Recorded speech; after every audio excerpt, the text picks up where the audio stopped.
કોંગ્રેસમાં જબરજસ્ત ભૂકંપ સર્જાઈ રહ્યો છે। બે પેટા ચૂંટણીમાં હાર અને ગુજરાતની રાજનીતિમાં સૌથી મોટી ખબર, કોંગ્રેસના પ્રમુખ શક્તિસિંહ ગોહિલે રાજીનામું ધરી દીધું છે। જ્યાં એક મોટી ખબર ઝી 24 કલાક પર પ્રદેશ કોંગ્રેસના અધ્યક્ષ પદેથી શક્તિસિંહે રાજીનામું આપી દીધું છે।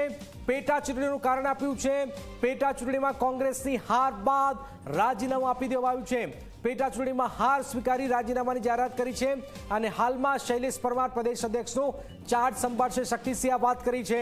આ ખૂબ જ મોટી ખબર હાલમાં સામે આવી રહી છે, કારણ કે જે આ બંને બેઠકો થઈ કડી અને વિસાવદરમાં, એમાં કોંગ્રેસનું ખૂબ જ ખરાબ પ્રદર્શન રહ્યું।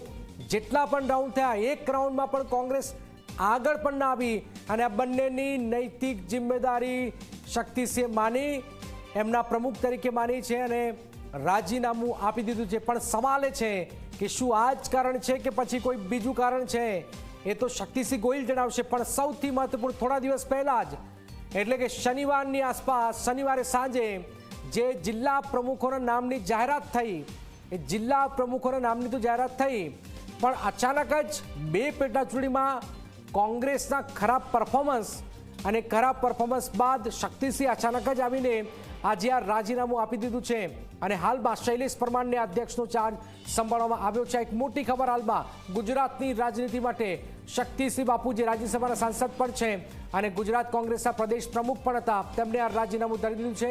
હાઈકમાન્ડને કહી દીધું છે કે મને આ જિમ્મેદારીમાંથી મુક્તિ આપવામાં આવે। ચૂંટણીના પરિણામ બાદ કોંગ્રેસ પ્રદેશ પ્રમુખે મોટો નિર્ણય કર્યો છે, મોટી જાહેરાત કરી છે। તેમની સાથે વાત કરી શક્તિસિંહજી, એક આ જાહેરાત લાગે છે કે આ પગલું લેવું પડે એવું હતું આટલી બે સીટ બાબતે? મોરલ રિસ્પોન્સિબિલિટી એક નૈતિકતા પણ હોય છે।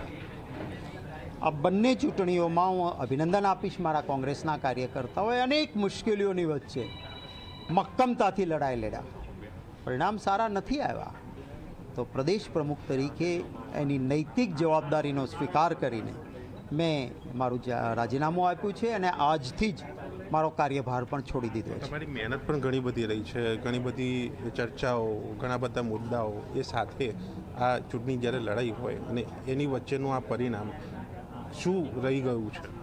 હું ચોક્કસ માનું છું કે મહેનત પરિણામ સુધી ન પહોંચી શકે તો એના માટે કોઈએ જવાબદારી તો લેવી જોઈએ અને એ જવાબદારીનો સ્વીકાર કરીને મેં આ પદ પરથી ત્યાગ કરવાનો નિર્ણય કર્યો છે। કોંગ્રેસના કાર્યકર્તા તરીકે કામ કરતો રહીશ। જેટલી મહેનત પ્રદેશ પ્રમુખ તરીકે કરતો હતો એટલી જ મહેનત હવે એક કાર્યકર્તા તરીકે કરીશ। પણ શું રહી ગયું ત્યાં, શું છૂટી ગયું?